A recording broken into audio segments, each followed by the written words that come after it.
ନିଜକୁ ଶକ୍ତିଶାଳୀ ଆଉ ବଳମାନ ଭାବୁଛନ୍ତି। ଏ କାହା ପାଇଁ? ଗୋଟିଏ ଛୋଟ କାହାଣୀ କହୁଛି। ଗୋଟିଏ ବୃକ୍ଷର ଗୋଟିଏ ଡାଳରେ ଗୋଟିଏ ଶୁଆ ଆଉ ଗୋଟିଏ ବାଜପକ୍ଷୀ ବସିଥିଲା।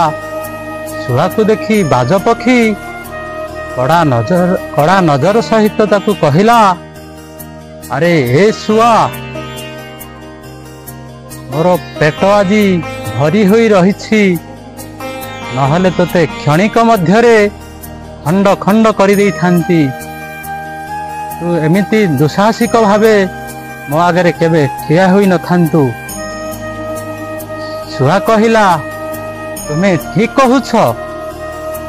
ତୁମେ ମୋ ଠାରୁ ଅଧିକ ଶକ୍ତିଶାଳୀ, କିନ୍ତୁ ଶକ୍ତିର ଶୋଭା ଦୁର୍ବଳ ଉପରେ ଜୋର ଦେଖାଇବାରେ ନୁହେଁ, ବରଂ ପତିତମାନଙ୍କୁ ଉଠାଇବାରେ ରହିଛି।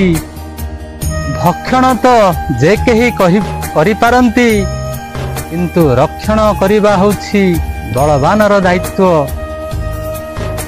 ଶୁଆର କଥା ଶୁଣି ବାଜପକ୍ଷୀ ନିଜର ବୁଦ୍ଧିକୁ ପରିବର୍ତ୍ତନ କରିପାରିଲା।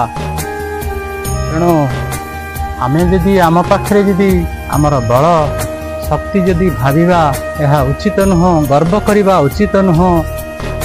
ବଳ ଅଛି, ବରଂ ଆମେ ଅନ୍ୟର ସେବା କରିବା, ଅନ୍ୟକୁ ଉଦ୍ଧାର କରିବା, ଅନ୍ୟକୁ ସାହାଯ୍ୟ କରିବା, ଏହା ହିଁ ବୁଦ୍ଧିମାନର କାମ। ଜୟ ଜଗନ୍ନାଥ।